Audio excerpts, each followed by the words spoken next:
우리 같이 오늘 함께 우리 말씀을 나누는 시간을 갖겠습니다. 우리 오늘 말씀은 창세기 4장 16절에서 26절까지 말씀 우리 함께 교독하기로 하겠습니다.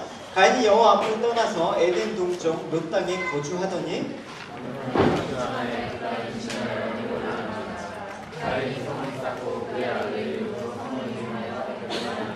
에녹이 이랏을 낳고 이랏은 무야렐을 낳고 무야렐은 무드사엘을 낳고 무드사엘은 라멕을 낳았더라.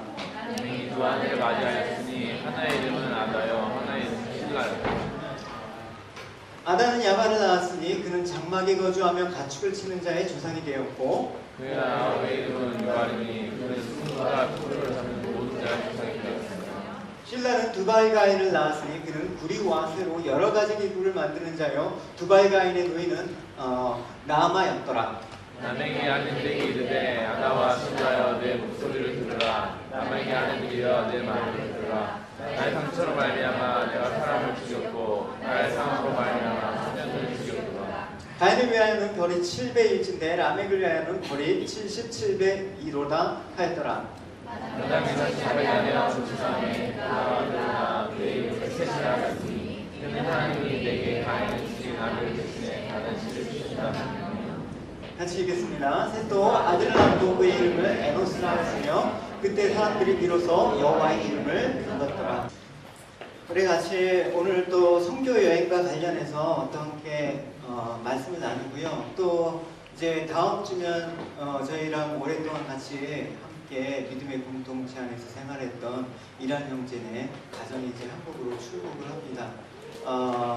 여러 가지 아쉬움이 있지만 또 그것 가운데 우리가 어떤 삶을 살아야 될지라는 그런 마음으로 같이 말씀을 또 준비했습니다. 또한 지금 중국에서 또 지금 떨어져 있는 경수 형제님을 위해서도 또 우리가 같이 함께 말씀을 나누고 이 말씀을 이제 비디오로 제가 뭐 그 유튜브나 이런 데 올리는 건 별로 안 좋아하는데 경수 형제랑 얘기해서 이 비디오는 이제 그 온라인으로 업로드해서 매주 그쪽 중국 쪽에 방영 거창하다.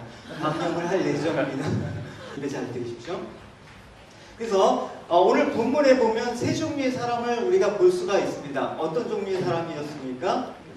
세 종류의 사람, 가인이 나왔죠. 그 다음 가인의 5대 후손인 라멕에 대해서 나왔습니다. 그리고 또 에노스에 대한 그 사람이 언급되었습니다. 왜 세 사람의 삶들을 우리가 여기서 조명하냐면 세 사람의 삶의 유형이 달랐기 때문에 그런 거를 우리가 알 수 있습니다. 물론 여기에 나오는 세 사람은 동시 사람들은 아닙니다. 또 우리랑 너무나 시대적인 그런 배경이 나는 고대 사람이기 때문에 그들이 정말 어떤 식으로 살았는지 성경에 디테일한 것들이 나와 있지 않기 때문에 그들의 삶들을 재구성하는 것은 사실은 불가능합니다. 또 그들이 서로 같은 동시대 사람도 뭐 교제가 있었던 사람들도 아니기 때문에 근데 그럼에도 불구하고 오늘 본문에서 밝히는 그 사람들의 삶의 특징을 우리가 몇 가지 발견할 수가 있다는 것이죠. 나는 어떤 유형의 사람인가라는 그 생각을 한번 좀 해봤으면 좋겠습니다. 우리가 궁극적으로 우리에게 어떤 삶을 지향해야 되는지 이 세 사람의 유형을 통해서 우리가 살펴보는 시간을 갖도록 하겠습니다. 첫 번째 누구냐면 가인의 삶의 방식이에요. 가인의 삶의 방식은 끝없이 방황하는 삶이었다라고 규정할 수가 있습니다. 우리 16절과 17절 가인의 삶에 대해서 우리 한번 보도록 할게요. 시작. 가인이 여호와 앞을 떠나서 에덴 동쪽 롯 땅에 거주하더니 아내가 동침하되 그가 임신하여 에녹을 낳았으나 가인이 성을 찾고 그의 아들의 이름을 성을 이름하여 에녹이라 하더라. 예, 16절에 보면 가인이 여호와 앞을 떠나서라고 얘기했습니다. 그러니까 이 말은 여호와 하나님을 알았음에도 불구하고 이런 뉘앙스가 있을 겁니다. 그러니까 하나님을 떠나서 이제 끊임없이 하나님 없는 삶을 살았다라는 대표적인 유형을 볼 수가 있습니다. 그래서 가인의 특징은 뭐냐? 처음부터 하나님 몰랐던 사람이 아니라는 것입니다. 그는 의식 속에서 늘 하나님 앞에 하나님 존전이라는 그 의식을 갖고 있었습니다. 그런데 하나님 앞에서 살았음에도 불구하고 자기 욕심과 자기의 죄 또 분노를 이기지 못함으로써 아벨을 죽였잖아요. 그래서 하나님 존전에서 쫓겨나는 하나님 없는 삶을 살았던 대표적인 유형의 사람이라고 할 수가 있습니다. 가인에게 하나님 앞이라는 것은 어떤 거였습니까? 아마 에덴 동산이 그 아담과 하와가 죄를 짓고 나서 쫓겨나지 않습니까? 그래서 화형검으로 막으시지 않았습니까? 그래서 늘 가인은 불타는 에덴 동산을 보면서 저기가 하나님 면전이다. 하나님 존전 앞이라는 그런 의식을 갖고 살았을 것입니다. 그러니까 항상 불붙어 있는 에덴 동산을 바라보면서 가인은 하나님 앞이라고 불렀던 것입니다. 거기서 가인은 에덴을 바라보면서 종종 하나님의 음성을 들을 수가 있었습니다. 하나님께서 가인과 아벨의 제사를 드렸을 때 그 자기의 제사를 받지 않았으니까 하나님께서 가인에게 뭐라고 하셨습니까? 가인이 하나님 음성이 들렸습니다. 너가 왜 분을 내면서 얼굴색을 바꾸느냐? 네 아벨의 제사만 받았다고 해서 왜 그렇게 화를 내니? 라고 그렇게 하나님의 음성을 들었던 그 가인의 모습도 볼 수가 있습니다. 분명히 가인은 하나님을 알았던 사람이라는 것입니다. 그리고 아벨을 죽였을 때 내 동생 아벨은 어디 있느냐? 그러니까 하나님의 음성을 들린 것도 바로 하나님 면전 앞이라는 사실을 알 수가 있습니다. 그러니까 가인은 에덴을 바라보면서 하나님의 음성을 들을 수 있는 것, 가인에게는 하나님 존전이었습니다. 하나님 존전은 여러분은 어디에 있습니까? 그러나 가인의 궁극적인 삶의 목적은 하나님 존전에서 계속해서 머물러 있었던 것이 아니라 거길 떠났다라는 데 문제가 있는 것입니다. 우리가 신앙생활하는 것은 좋은데 그 신앙생활 가운데 하나님을 떠나는 그런 유형이 있다라는 것입니다. 그러니까 하나님 앞을 떠나서 결국 가인은 하나님 없는 삶을 살아 죽었다라고 성경은 얘기하고 있거든요.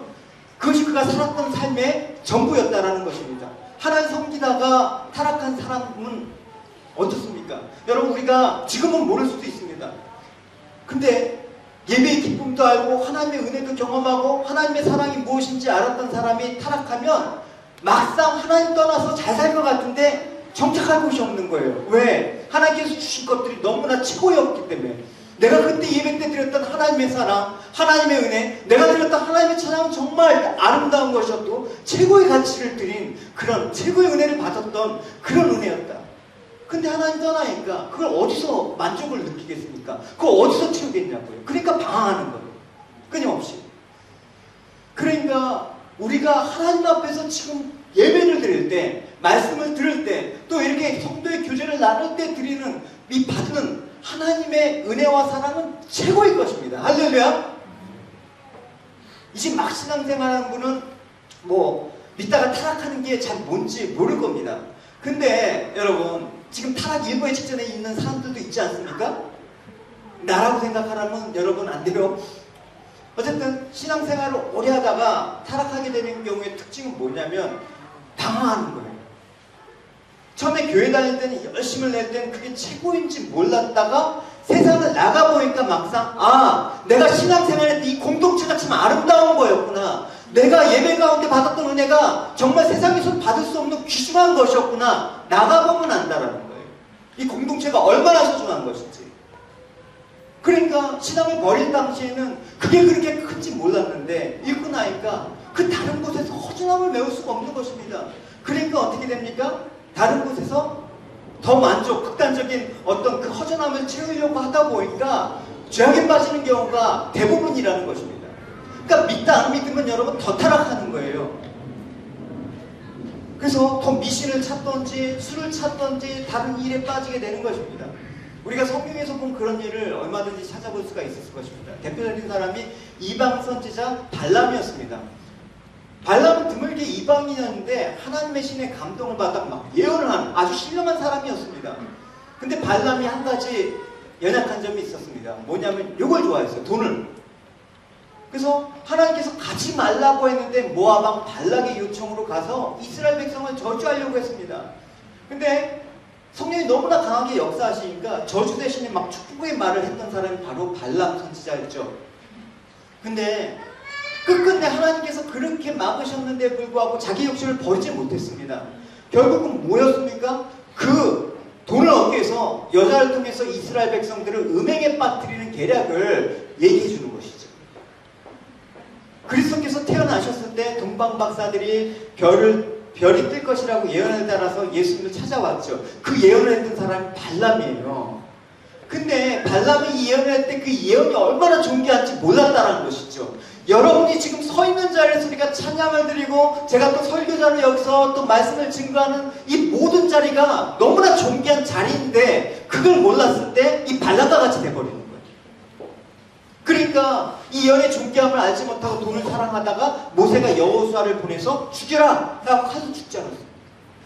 이스라엘 초대왕 그 사울도 대단히 하나님 앞에 은혜를 입었던 사람이죠. 성령의 은혜를 체험했죠. 그래서 사람들 사이에 사울도 선지자 중에 있느냐라는 속담이 생길 정도로, 즉 말하자면 사울도 선지자라고 볼 수 있느냐, 그만큼 사울은 하나님께 축복도 받고 하나님께로부터 많은 것들을 받았는데 하나님 말씀에 불순종했던 대표적인 인물이 되어버리지 않았습니까? 그러니까 하나님 말씀이 떠나니까 그 다음부터는 심한 우울증이 오고 신경쇠약 증세가 오고 거기 반미치광이가 되어서 애들이 막 무당 가고 점치면서 그렇게 자신의 운명을 하나님을 대적하는 쪽으로 몰고 갔다라는 것입니다. 그러니까 여러분, 은혜가 좋다 하지만 최고의 은혜를 맛보고도 타락한 유형의 사람이 오늘 가인의 삶이라는 사실을 명심해야 되는 것입니다. 그래서 은혜는 머물러 있는 게 아닙니다. 은혜는 자꾸만 내가 받은 은혜를 자꾸만 나누고 증거할 때 하나님의 새로운 은혜로 내가 온전한 하나님의 사람으로 설 수 있는 힘이 되는 것입니다. 그래서 선교 가자고 한 것입니다. 왜? 고여 있으면 우리가 그 은혜가 귀중한 걸 모르기 때문에. 그래서 하나님께서 새로운 것들을 보게 하시고 새로운 것들을 경험하게 하시는 것이죠. 유다를 보십시오. 하나님 존재에서 말씀을 들었던 사람입니다. 유다에게 말씀을 전한 분이 바로 누구였습니까? 바로 하나님 자신으로부터 유다는 직접 말씀을 들은 사람 아닙니까? 근데 자신의 명예요, 돈 욕심 때문에 결국 예수를 팔아버렸습니다. 어떻게 됐습니까? 목매어 자살하고 말았습니다. 그러니까 우리가 하나님을 알고 하나님을 경험하는 것은 결코 작은 일이 아닙니다. 이 은혜를 여러분 귀중하게 여기십시오. 내가 하나님 앞에서 이렇게 말씀을 듣고 예배를 듣고 또 하나님 이 열방에 대한 성경에 대한 마음을 주시는 것 아주 귀중한 것입니다. 솔로몬의 잔치상을 여러분 볼 수가 있죠. 거기는 무엇입니까? 하나님 천국의 잔치상을 예표하는 거예요. 그 잔치상에는 세상이 볼 수 없는 아주 존귀한, 신기한 산의 진미부터 해갖고 존귀한 것들이 다 그게 잔치상에 있지 않았습니까? 마찬가지로 우리가 하나님 말씀을 들었을 때 이 우리에게 주시는 은혜는 최고의 것입니다. 이 은혜는 어디로부터도 채울 수가 없는 최고의 하나님의 은혜, 선물인 것입니다. 우리가 하나님 앞에서 서 있을 때 받는 것. 그러니까 여러분, 하나님 앞에서 상대적으로 좋은 것은 하나도 없습니다. 아무리 세상에서 좋은 걸 갖다 놔봐야 하나님 앞에 서 있을 때 그게 별로 안 좋아 보이는 게 여러분 은혜 받은 사람의 특징이라고 할 수가 있는 것입니다. 그러니까 우리가 하나님 앞에서 예배를 드리고 우리가 성도 사이에 교제를 하는 이 모든 가치를 여러분 깨닫든 못 깨닫든지 아니 지금 잘 모를 수 있어도 어쨌든 최고의 가치라는 것들을 여러분 아셔야 되는 것입니다. 근데 내 욕심이나 기질로 하나님 앞에 떠나버리잖아요. 그 자리는 이제 공허해버리는 거예요. 그러니까 그 공허한 자리에 뭘로 채우겠습니까? 돈도 채워보고 또 방탕으로도 채워보고 명예 같은 것도 채워보려고 그렇게 세상을 바둥바둥하면서 이제 가인과 같이 사는 것이죠. 그렇기 때문에 믿음에서 떠나면 다른 땅으로 가는 것입니다. 그냥 믿음에서 떠나면 미지근하게 사는 게 아니라 더 안 좋은 쪽으로 간다라는 것입니다. 가인이 무슨 일을 했습니까? 가인과 이제 자기성을 쌓은 거예요. 당시에 자기성을 쌓았다라는 건 엄청난 일입니다. 그러니까 하나님을 잃고 끊임없이 방황하다가 결국 마지막에 가인이 붙든 것은 무엇입니까? 돌로 벽을 만들어서 아무도 못 들어오게 자기성을 쌓고 거기서 굴림하다 내가 거기서 왕노릇하다 큰소리 치다 죽은 것밖에 없는 거죠. 우리가 어렸을 때 자주 공상에 빠지지 않습니까? 공상에 빠질 때 어디로 갑니까? 5분 만에 지구 10바퀴를 돌 수 있는 게 우리의 그 공상, 상상 아닙니까? 그러니까 자기 혼자 세계로 가는 거예요. 거기는 내가 왕이고, 내가 공주고, 내가 왕자입니다. 나 혼자 사는 나의 세계. 그걸 구축하면서 사는 게 나. 그러니까 나를 부인하지 않고는 주님을 따를 수가 없다라는 그 말이 여러분 우리가 체감할 수가 있는 것입니다. 그 누가 뭐라 어린 왕자 여러분 얘기 알지 않습니까? 혼자 벽 하나 차지하면서 앉아서 내 마음대로 할 수 있는 거. 그게 공상의 세계 아닙니까? 어린 왕자를 쓴 생텍쥐페리가 가인과 비슷한 삶을 살았습니다. 어린 왕자에 나온 인물들을 여러분 보십시오. 전부 별 하나씩 차지하고 있거든요. 전부 누구도 간섭하지 않고 그냥 자기 세계에서 살아가는 사람들의 모습을 볼 수가 있습니다. 그래서 생텍쥐페리가 자기 야간 비행을 하다가 어딘가 추락해서 죽었다라고 얘기하고 있습니다. 그러니까 하나님을 떠난 인간은 결국은 자기 세계를 구축하게 되고 그것도 만족하지 못해서 하염없이 방황하다가 죽게 되었더라. 이게 가인의 삶의 유형이라는 것입니다.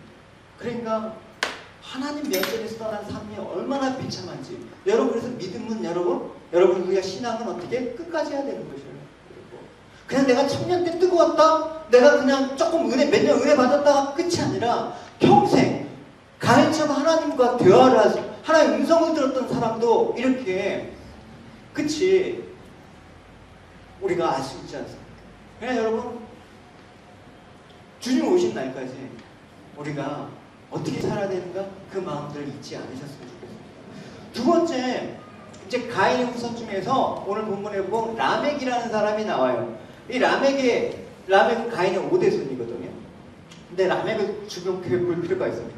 왜냐면 우리가 라멕을 부러워하는 그런 아주 동경적인 유형의 사람들이에요. 이 세상에서 가질 수 있는 거 다 가진 사람이에요. 라멕이 누리고 싶은 거 다 누렸던 대표적인 인물이 누구다? 라멕이었어요. 첫째로 라멕은 아내가 둘이었습니다. 누리고 싶은 우리 형제들은 없을 거예요. 다 자기 아내만 지금 계속해서 사랑하니까. 근데 보십시오. 같이 19절 읽어봅시다. 라멕이 아내를 맞아줬으니 하나의 이름을 남겼고 여호와의 이름은 시라였더라. 하나님께서 한 남자와 한 여자가 결혼해서 부가 되는 것은 하나님이 정하신 법칙입니다. 그러니까 이 당시에 창조된 지도 얼마 안 된 에덴 동산을 떠난 지도 얼마 안 된 이 시점에서 감히 아내를 2명이나 거느릴 수 있는 용기와 배짱이 있는 사람이 바로 라멕이었다라는 것입니다. 그러니까 라멕은 이런 생각을 했겠죠. 얼마나 용감했는지. 남자가 한 여자한테 매일 필요 있느냐? 영혼고고는 여자들이 많이 묻는 거야 하면서 2명의 아내를 취했다라는 것입니다.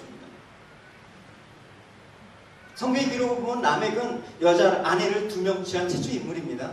물론 이제 그 뒤에 많은 사람들이 그와 같은 일을 했지만 그건 중요하지 않습니다. 왜? 누가 맨 처음 이 짓을 했느냐가 제일 중요한 것이죠. 근데 주목해야 될 게 있습니다. 라멕이 자식을 낳았는데 이 2명의 아내로부터 자식을 낳았는데 이 자식이 한결같이 잘 됐다라는 거예요, 여러분. 우리는 여기서 부러워하죠. 같이 읽어봅시다. 20절에서 22절 시작. 하나님 나라를 낳았으니 그는 장막에 거주하며 가축을 치는 자의 조상이 되었고 그의 아내의 이름은 이발이니 그의 수금과 통솔을 잡는 모든 자의 조상이 되었으며 신라는 두발가인을 낳았으니 그는 구리와 새로 여러 가지 기구를 만드는 자요 두발가인의 누이는 나아만이더라. 라멕은 어떤 사람이었습니까? 자식농사. 여러분, 자식농사 잘 지는 사람 보면 부럽잖아요. 성공한 사람이었어요. 큰아들은 아주 큰 유명한 목축업자가 되었습니다. 아주 부자였습니다. 작은 아들은 또 정명훈 씨 같은 음악가의 대가였습니다. 또 막내는 유명한 공학자, 기술자였습니다. 그러니까 이들은 모두 물론 자신의 이익이나 즐거움을 위해서 이런 일을 했겠지만 또 인류 문명에 되게 기여를 한 그런 집안이었습니다. 그러니까 이런 의미에서 라멕은 이 세상에서 아주 대성공을 거둔 그런 인생을 살았던 사람이었습니다. 부럽죠?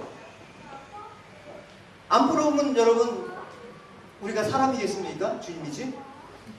이것이 전부라면 뭐 얼마나 좋겠습니까? 근데 라멕이 이제 이 모든 것들을 다 이뤘음에도 불구하고 자식이 이렇게 잘 되었음에도 불구하고 이제 그의 아내들에게 남긴 고백을 들어보면 라멕의 인생을 우리가 알 수가 있어요. 우리 22절부터 23절, 24절 같이 읽겠습니다.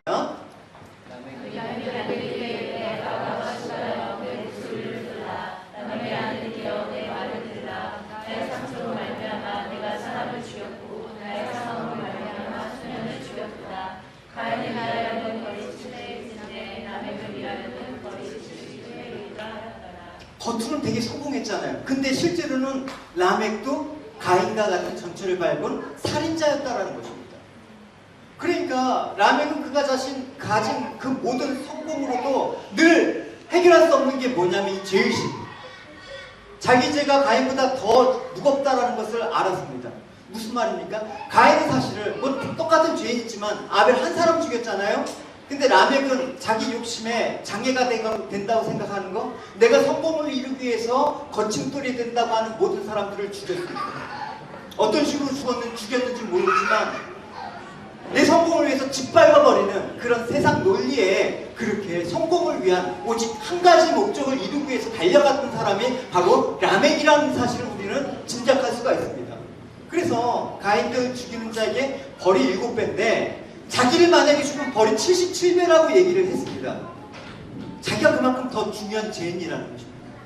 여러분 예를 들어서 봅시다. 정말 국가적으로 중요한 범죄, 죄를 짓잖아요. 그 사람들은 엄청난 호의를 받습니다. 왜? 교도소에 가는데도 그냥 경찰이 쭉 마치 대통령 호의하는 것처럼 그렇게 호송하면서 경호를 합니다. 왜 그렇습니까? 그가 그만큼 중요한 죄수이기 때문에. 그러니까 어느 누구도 개인적으로 보복해서는 안 되는 것입니다. 국민 전체 앞에서 판결을 받아야 될 중요한 죄수이기 때문에 보호하는 것이죠. 그 사람이 정말 종교에서 보호하는 게 아니라는 것입니다. 그러니까 하나님께서 가인을 특별하게 보호하신 이유가 무엇입니까? 아주 중요한 죄인이었기 때문에.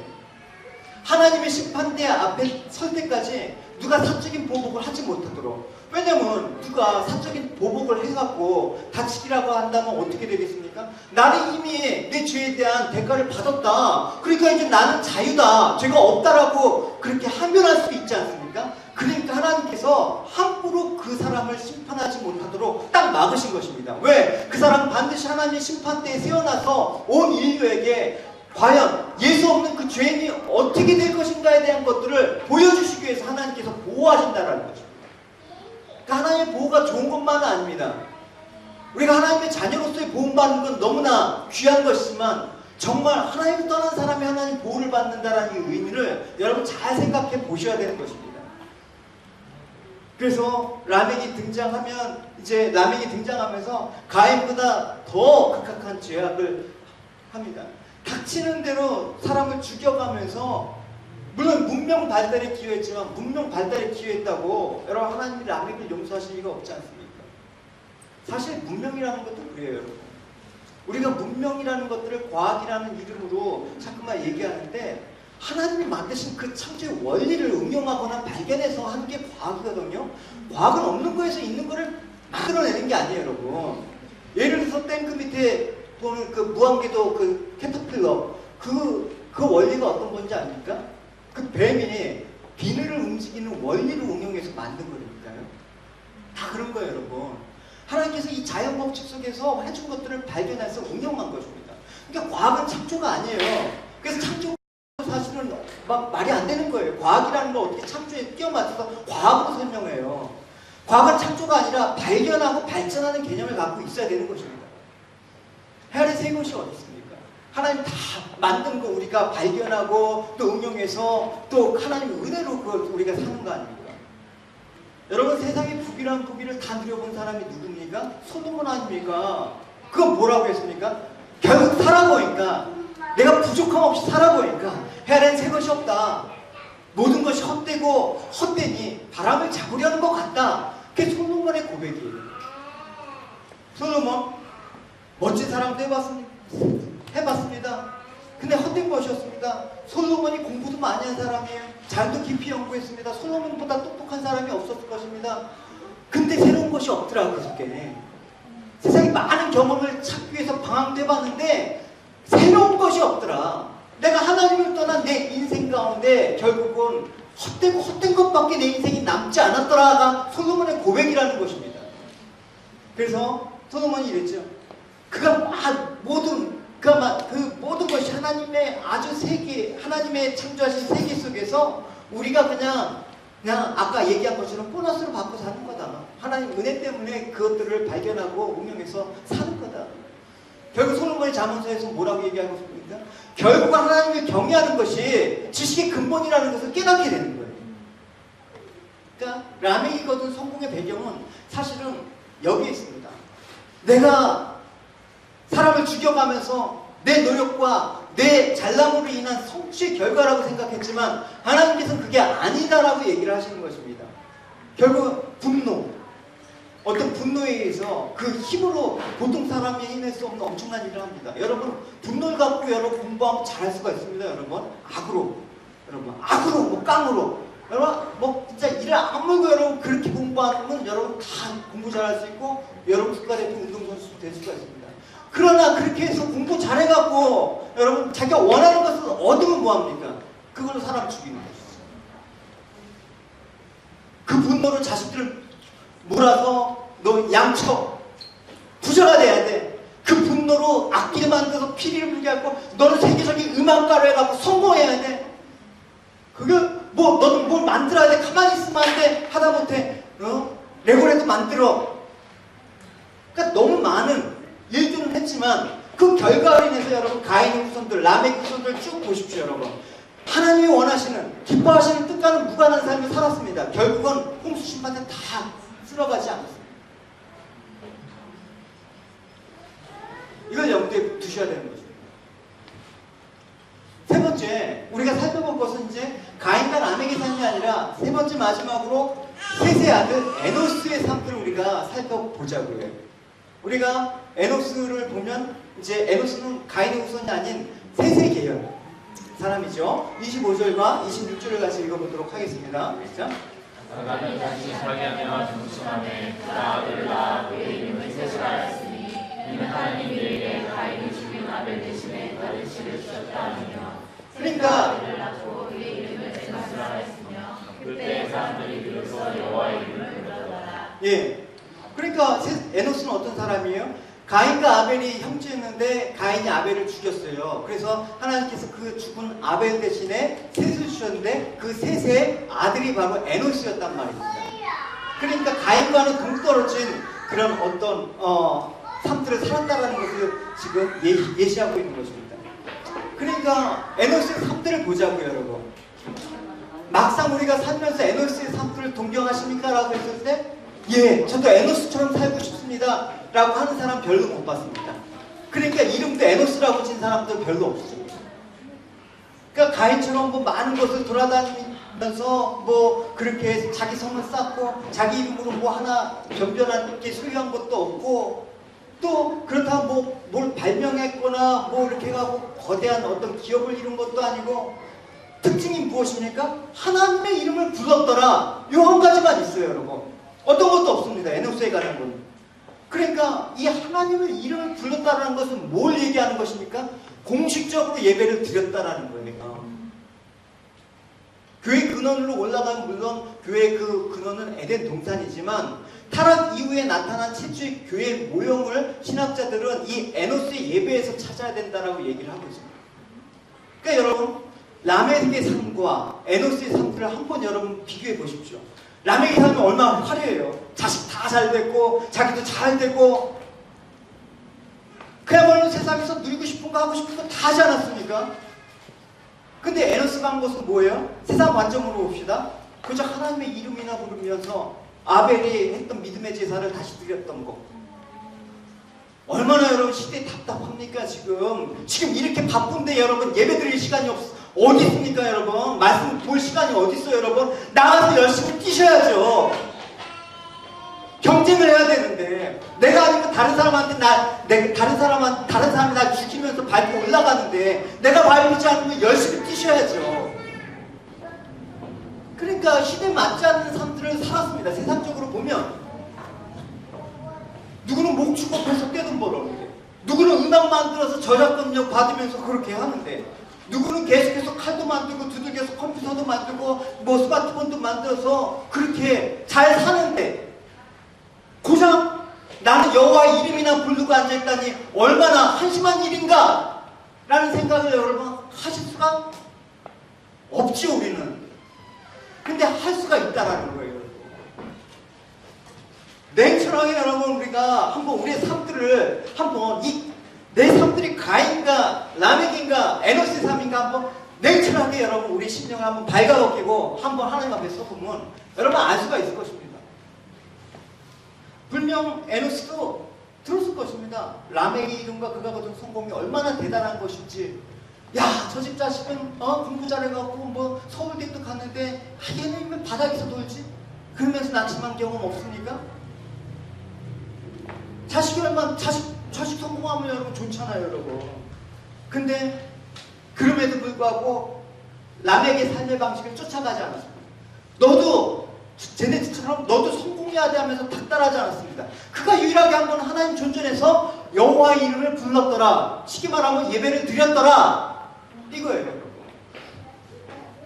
근데 왜 예배를 드렸느냐? 우리가 그걸 알아야지 성교적인 삶을 살 수가 있는 것이죠.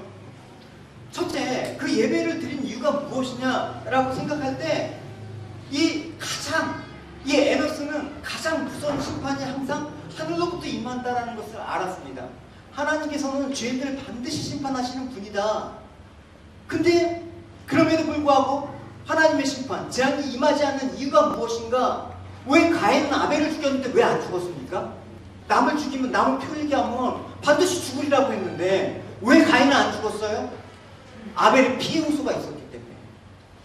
아벨이 피해 호소를 하나님께서 듣고 가인에게 하나님께서 찾아가셔서 너 왜 그렇게 그런 표정을 짓느냐? 네 아들 아우가 어딨냐? 회개하길 원하셨을 거예요. 근데 내가 동생을 지키는 자입니까? 그게 나랑 무슨 상관입니까? 그러니까 이 아벨의 그 피해 호소가 있지 않았으면 가인은 벌써 죽었습니다. 근데 이 피해 호소라는 건 뭐예요? 가인을 지켜주십시오. 나는 죽었지만 내 형이 죄를 깨닫고 회개하고 주님께 돌아올 수 있도록 주님 한 번만 긍휼을 베풀어 주십시오. 우리가 예수님의 피에 보혈의 공로가 없으면 어떻게 지금 예배를 드리고 있어요? 우리가 어떻게 내 인생이라고 주장하면서 살 수가 있을 거예요? 그러니까 아벨은 내가 피를 흘렸으니 형 가인을 좀 살려주십시오. 이런 피해 호소가 있었을 것입니다. 그러니까 죽어마땅한 죄인을 하나님의 심판으로부터 그 피해 호소를 듣고 가인은 하나님께서 그렇게 보호하셨습니다. 하나님의 긍휼을 구하는 호소의 소리. 우린 열받으면 하나님 제 죽여주십시오가 아니라 하나님 그럼에도 불구하고 저 죄는 하나님 용서하여 주시옵소서. 주님께서 십자가상에서 하신 얘기가 아닙니까? 저들은 모릅니다. 저들을 용서하여 주시옵소서. 이게 주님께서 보혈을 흘리면서 긍휼을 베풀어 달라는 하나님 아버지께 드리는 그 예배 아니었습니까? 우린 그렇게 살아야 되는 거죠. 그 소리가 하나님께 들렸기 때문에 가인이 산 거예요, 여러분. 에노스와 그의 믿음의 그런 자손들은 세상에 라멕 같은 사람이 있음에도 불구하고 자기만 알고 자기 이익만을 위해서 남을 죽이는 그런 사람이 있음에도 불구하고 하나님의 심판을 그들에게 임하지 않게 하기 위해서는 누군가 하나님께 제사를 드려서 하나님의 이름을 해서 그 죄를 덮어달라고 하는 중보자의 입장에 서야 되는 사람이 있어야 되기 때문에 그런 거예요, 여러분. 태국 방콕 하면 여러분 무슨 여러분 이미지가 떠오릅니까? 아마도 여러분 대충 떠오르는 이미지가 있습니다. 되게 성적으로 음란하고 되게 방탕해요. 에이즈 환자 통계에도 잡히지 않을 만큼 엄청나요. 왜 그 땅 하나님께서 여러분 놔두십니까? 소돔과 고모라 같은 왜 그 땅을 하나님께서 보호하고 지금 계십니까? 누군가는 그 땅을 위해서 충보하고 있기 때문에, 누가 그 땅을 위해서 예배하고 있기 때문에 하나님께서 그 백성들을 하나님께서 긍휼히 여기시는 그 긍휼함이 덮여지는 것입니다. 선교란 그런 것이죠. 우리가 단순히 그냥 가서 뭐 몇 가지 한다고 그게 뭐 크게 바뀌겠습니까? 그러나 우리가 그 마음으로 그 땅을 위해서 예배드리면서 하나님 그 긍휼이 그 땅 가운데 임하길 원합니다라는 그런 삶들을 계속해서 살아낼 때, 그 땅 가서 예배를 드릴 때 하나님께서 그 긍휼함으로 그 땅이 영혼들 하나라도 건지셔갖고 하나의 백성을 만드는 그런 역사가 일어난다라는 것입니다. 할렐루야. 우리가 어디 가서 또 그래야 되는 것입니다. 하나님, 우리 이 예배를 드리면서 하나님 이 예배를 드리니까 내가 원하는 것 좀 이루게 해주세요.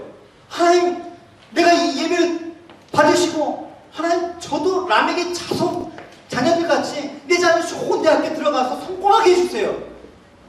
이런 게 아니라 하나님 이 예배를 통해서 이 땅의 죄인들을 용서하여 주십시오. 태국 땅에 하나님 이 음란과 이 우상의 이런 그 죄악의 그런 이 땅 가운데 하나님 긍휼을 덮어 주시옵소서. 이게 우리의 중보자적, 선교사적 삶이 돼야 되는 것입니다. 이 마음을 갖고 가야 되는 것입니다. 그러니까 전도여행은 단순히 관광이 아니라는 것이죠. 이 마음을 품고 그 땅을 밟으면서 예배를 드리는 그런 중보자적인 선교사적인 마음을 갖고 살기 때문에 그렇다는 것입니다. 이 마음들은 직접 밟아보아야 되고 이 마음들은 직접 현장 가고 하나님께서 그 죄악 가운데 가인과 라멕의 그런 이 죄악으로 덮여있는 세상 가운데 여러분 보게 하셔야 되는 거예요, 여러분. 그래야지만 우리가 예배 드릴 때 어떤 마음으로 나갈 수 있는가 라는 것들을 인지할 수가 있다라는 거죠. 근데 사람들이 여러분 이 예배자들 하나님의 백성들이 최후의 심판까지 하면 유보해 주시고 한 영혼이라도 구하게 해주십시오라는 그런 사람이 있는 이상 하나님께서 참으신다는 것입니다. 하나님께서 진정 오실 수도 오셨어야죠. 이 땅의 죄악을 보면. 근데 누군가는 예배를 통해서 하나님 이 에노스처럼 여호와 이름을 부르는 사람이 누군가 있기 때문에 하나님께서 진노를 참으시고 유보하신다는 그 사실을 볼 때 얼마나 여러분이 우리가 선교사적인 삶을 사는 게 얼마나 중요한 것입니까? 만약에 믿는 우리조차도 이 세상 재미 찾아서 라멕과 같은 삶을 다 추구하려고 살아남는다면 그때 하나님의 진노의 심판이 올 겁니다. 그때가 마지막 날이 될 겁니다. 그죠? 뭐 지진하고 뭐 원자폭탄이 떠가지고 그 성경이 없으니까 저는 몰라요. 그러나 성경에서 보면 모든 하나님의 백성조차도 라멕과 같은 삶을 살 때 반드시 하나님께서 그 홍수 심판합니다. 그러니까 세세 자손들이 쭉 가다가 예배 드리는 것을 까먹고 여호와 이름을 부르는 걸 까먹었습니다. 그러니까 홍수 심판이 임해갖고 하나님께서 싹 쓸어버리시지 않습니다. 예배가 하나님의 긍휼을 잊게 하는 가장 간절한 헌금입니다. 하나님의 진노가 임하지 않게 하시는 가장 큰 중보입니다. 누군가는 예배를 드려야 되는 것입니다. 누군가는 그 땅에서 예배를 드려야 되고 누군가는 그 땅을 위해서 중보해야 되고 누군가는 그 땅에 하나님의 긍휼이 임해서 그 땅이 멸망치 않게 해달라고 붙들어달라는 그런 심정이 우리 안에 있어야 되는 것입니다. 그럴 때 우리가 전쟁이 일어나려고 할 때 대한민국이 지금 일촉즉발해 있지 않습니까? 전쟁이 일어날 때 우리는 어떻게 합니까? 하나님의 뜻이지 이래서는 안 되는 것입니다. 하나님의 긍휼이 임하셔서 하나님 제발 전쟁을 막아달라고 그런 예배자적인 그런 삶들을 살아야 되는 것입니다. 모세가 그랬지 않았습니까? 이스라엘 백성들이 금송아지를 경배하고 범죄했을 때 모세가 니들은 죽어도 싸! 이게 아니라 하나님 저를 죽여주십시오. 저를 살아 생명책에서 지워주시고 이 백성 아무것도 모르는 이 백성들을 제발 살려주십시오. 이게 흘러가야 된다니까요, 여러분. 그러니까 라멕은 사실은 몰랐을 것입니다. 라멕이 자기가 이렇게 하나님의 심판을 받지 않고 세상에 다 누린다는 게 자기 덕분인지 알았지만 사실 이 에노스의 중보 때문에 그런 거예요, 여러분. 세상이 여러분 다 세상이 지금 유지되고 발전하는 건 세상 사람들이 그런 것 같지만 오늘도 누군가는 하나님 앞에서 하나님의 긍휼이 이 세상 가운데 임하게 달라는 큰 기도 때문에 세상에 아직도 하나님께서 붙들고 있다는 것입니다. 왜 마지막 때인데 하나님 심판이 임하지 않습니까? 당연하죠. 아브람 의인 10명만 있어도 소돔과 고모라 멸망치 않겠다. 예레미야 보고 너 가서 성 안에 의인한 사람만 찾아라. 내가 그 사람을 멸망치 않겠다. 이게 하나님의 마음이에요. 에노스를 통해서 그 하나님의 사랑과 긍휼이 이제 라멕에게도 흘러가길 원한다. 이제 가인에게도 흘러가길 원한다. 너희들만 믿음의 그런 사람이라고 만족해서는 안 된다. 이게 우리의 삶이 돼야 되는 것입니다. 어디 가나 앞으로 이란 형제 경희자매 어디 가나 이 마음 갖고 살지 않으면 안 되는 것입니다.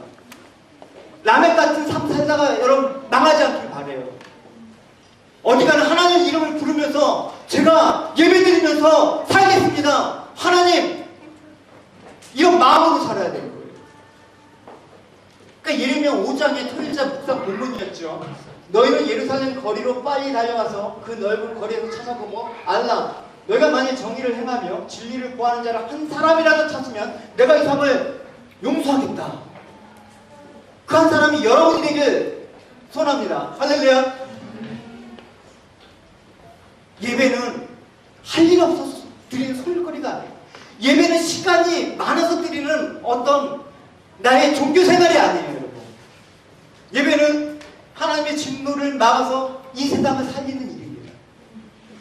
예배는 이 세상 것으로 채울 수 없는 하나님의 진귀한 그 성찬에 참여해서 모든 그 진귀한 것을 맛보게 하는 하나님의 축복입니다. 예배를 통해서 하나님 우리가 천국을 맛볼 수 없다 그러면 우리가 천국 가서 영원토록 하나님 찬양하는데 얼마나 지겨운 삶을 살까요? 그래서 성령의 역사가 일어나고 내 마음에 하나님 말씀이 임할 때 세상 욕심 하나하나 버리면서 가는 거예요. 그게 안 되잖아요. 시간이 필요하고 기간이 필요하고. 그러나 하나님께서 그 마음을 주실 때 힘들지만 한 번씩 내려놓고 가는 거예요. 그러면서 정말 한 걸음 한 걸음 하나님의 마음을 알아가는 얘기죠. 하나님 마음을 알아가는 그 선교사 그렇게 변하는 거예요, 여러분. 내 안에 오직 예수 그리스도만 존귀하게 되는 그런 삶.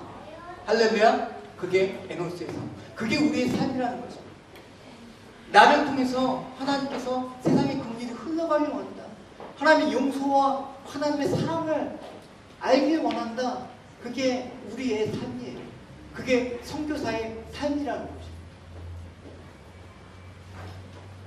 그래서 이란 형제나 경희자매가 이제 한국에 가서 한국에 와서 뭐 할지 걱정하지 마.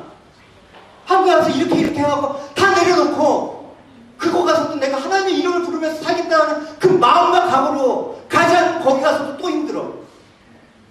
단단히 마음 먹고 내가 예배를 드리면서 하나님의 신앙 지키면서 목숨처럼 지키면서 살겠습니다. 다른 사람 성공 비교하지 않으면서 다른 사람 남다른 성공에 내 자신을 비하시키지 않으면서 내가 얼마나 하나님의 백성으로 이렇게 존귀한 삶을 살아가는지 그걸 가서라도 계속해서 이어나가야 됩니다.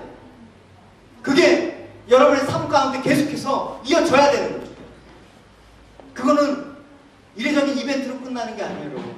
저희가 선교 갔다 온 건 이례적인 어떤 그냥 행사로 끝나서가 안 되고 여러분들에게 이와 같은 마음을 살으라고 해서 대표적으로 샘플 한 가정을 데리고 간 것입니다. 여러분들이 이제 그 도전과 하나님의 그 부름을 받고 여러분이 이제 나가시는 여러분이 되시기 바랍니다. 할렐루야. 그것이 선교사적인 삶이고 교회가 되는 것입니다. 저는 그 교회 본질적인 여러분 정말 믿음의 사람의 본질적인 이 부분이 회복되길 원해요.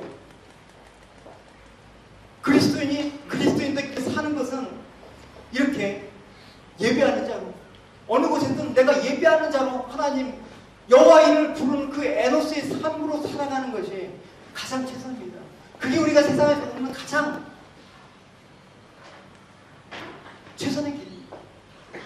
상문 형제 우리 성교회 안에 기도했습니다. 할렐루야. 기도해 주십시오, 여러분. 그래서 모든 최선의 것은 누구한테 있다? 하나님께 있다. 우리가 하나님께 받은 그 좋은 것들을 여러분 이제 계속해서 나누고 흘려보고 그 땅을 회복시키고 또 잃어버린 영혼이 하나님 앞에 돌아오고 이런 것들을 우리가 꿈꾸면서 살아야 될 그런 것이죠. 이 땅에 우리가 신분자인 거 아무거나 그냥 있으면 되고 없으면 되고 당신이 그 고통 받아봤어? 그건 여러분 어쨌든 현실적으로 저는 몰라요. 우리는 그 현실적인 것을 뛰어넘어서 살아야 되는 믿음의 사람이니까 꼭 그렇게 이란 형제 경희자매 그렇게 살아가십시오. 할렐루야. 할렐루야. 그래야지 제가 내년에 신방 갑니다. 제가 날짜 잡아놨어요. 1월 22일날 저기 한국에 가서 저기 이란 형제 가정 신방하고 중국으로 넘어가려고 이미 여행사에 스케줄 잡아놨어요. 연락 올 거예요. 최선의 것은 하나님 앞에 있다. 그 최선의 것을 놓치지 마십시오. 어떤 것이 최선의 삶입니까? 고민할 필요 없어요, 여러분. 어떤 것을 해야지 내가 이 땅에서 정말 라메크 같이 성공하면서 살 것입니까? 그건 우리의 고민이 될 수가 없습니다. 최선의 것은 하나님의 이름을 부르면서 믿음의 삶을 사는 것. 그게 최선의 것입니다. 이 땅에 하나님의 은혜를 나누는 자로 내가 비록 은과 금은 없지만 내게 가진 그 예수 이름을 나눈 자로 쓰게 할 때 그 땅에 영적인 절발이, 영적인 소경, 영적인 문둥병자를 하나님께서 일으키시는 그 역사를 여러분 경험하게 될 것입니다. 할렐루야. 세상이 맛볼 수 없는 최고의 은혜의 그 귀중함, 그 맛을 여러분 보여주십시다. 할렐루야. 너희가 세상의 소금과 빛이라고 하지 않았습니까? 너희들이 짠맛을 잃어버리면 세상이 밝은 것 된다. 짠맛은 무엇입니까? 여러분, 아까 정원지사님이 그리스도의 향기에 중독되게 해주세요. 되게 은혜받은 그런 랩말이었습니다. 그래서 우리가 세상의 것을 맛보고 있다면 자산의 것, 다른 사람에게 양보할 수가 있습니다. 내가 돈이 가장 우선의 것이 아니라면 내가 뭐 그냥 다른 사람을 위해서 쓸 수가 있는 거죠. 말씀이 그렇게 귀하다면 남보다 내가 승진이 좀 늦어지고 남들보다 내가 좀 적게 벌고 남들보다 좀 덜 인정받는다고 하더라도 그 기쁨으로 여러분 이겨나갈 수가 있는 것입니다. 말씀을 가지고도 내가 라멕과 같은 삶을 산다 그러면 라멕보다 더 큰 욕심장애가 될 거예요. 그렇게 살아간다 그러면 기독교가 참 진짜 볼품없는 종교가 돼버리는 거예요. 왜 우리가 믿는 하나님, 우리가 믿는 예수님이 왜 이렇게 볼품없이 볼품없는 그런 종교를 전락하고 말았는가? 그건 누구 책임에 있는가? 믿는 사람이 라멕과 같은 삶을 살 때 그렇게 변질되는 것입니다. 세상 사람들이야 뭐 세상 뭐 이렇게 자식 잘 되고 집 생기고 사회에서 인정하면 얼마나 기뻐합니까? 그것마저 없으면 그들은 무슨 재미로 살겠습니까? 그냥 놔두면 잘 살게. 여러분, 그건 우리의 부러움의 대상이 아닌 것입니다. 하나님의 백성은 하나님이 더 잘 알아요. 하나님께서 나와 함께 하시는 그 기쁨 가운데, 하나님께서 역사하시는 그 은혜의 현장 가운데 우리가 그 귀중함을 맛보면서 살아가는 거예요. 할렐루야. 결정을 하고 사십시오. 내가 이제 여호와 이름을 부르면서 살기로 결정을 하면서 사십시오. 내가 상황이 되면 부르겠습니다. 첫째가 아파요. 그러니까 첫째가 좀 나으면 제가 주님을 열심히 믿을게요. 첫째가 나으니까 둘째가 아프네. 둘째가 나으면 애 때문에 정신이 없어요. 둘째가 나으니까 셋째가 아프네. 셋째가 나으면 하나님, 제가 하나님 더 열심히 할게요. 근데 셋째가 나으니까 넷째가 생겼네. 이런 일이 벌어집니다. 평생 안 되는 거예요, 여러분. 지금 내가 결정을 하고 나는 하나님께 어떤 삶을 살겠다. 뭐 디테일한 거는 뭐 이제 여러분들이 결정을 하나님께 물으면서 가야 되지만 큰 목적과 인생의 방향을 하나님 앞에서 내가 이렇게 여호와의 이름을 부르는 에노스의 삶들을 내가 살아가겠다. 이렇게 하셔야만 되는 것입니다. 성령의 역사가 내 마음속에서 강하게 일어날 때 붙드십시오. 성령을 소멸하지 마십시오. 내게 이런 마음을 하나님께서 주셨어. 오늘 예배드리다 이런 마음을 주셨어. 그러면 그 말씀에 순종했을 때 믿음의 역사가 일어난 것입니다. 할렐루야. 내가 이 순종 안 해야 될 이유들이 자꾸만 생겨나거든요. 마음속에. 하나님의 말씀이 내 마음 가운데 감동을 일으키실 때 세상적으로 손해보는 것을 아까워하지 마십시오. 여러분 기꺼이 여러분의 재정과 여러분의 시간과 여러분의 건강을 하나님께 내어드려서 기꺼이 하나님의 그 나라를 위해서 중보자, 그렇게 예매자로 그 땅을 위해서 축복하는 자로 살 수 있다 그러면 기꺼이 드리십시오. 여러분이 드리는 헌금으로 여러분 저희는 벽돌 하나 안 올릴 겁니다. 교회 안 짓겠다라는 얘기죠. 하나님께서 그렇게 에노스에 살 때 그 사람도 하나님의 존귀함으로 채워주십니다. 세상의 존귀함이 아니라 하나님의 존귀함으로 채워줄 때 여러분 빛나는 거예요. 내가 포기하면 없어질 것 같죠? 포기하는데 존귀해져요. 더 부유해지는 거예요. 이게 믿음의 세계라니까요, 여러분. 제가 백날 얘기해도 여러분, 이건 여러분의 몫이에요. 여러분들이 경험해야 되고 여러분은 믿음으로 취하셔야 되는 것입니다. 그래서 천국은 침노하는 자의 것이라고 분명히 얘기하지 않았습니까? 여러분이 믿음으로 취하시는 여러분이 삶이 되길 바랍니다. 할렐루야. 그래서 그리스도 안에서 존귀한 자로 예배하는 자로 그렇게 성교적인 삶을 여러분 이 땅 가운데 여러분 주어진 상황 가운데 살아내는, 또 12학년 이제 앞으로 공부 이제 수능이 얼마 남지 않았지만 이런 마음으로 공부를 계속해서 하면서 살아갑니다.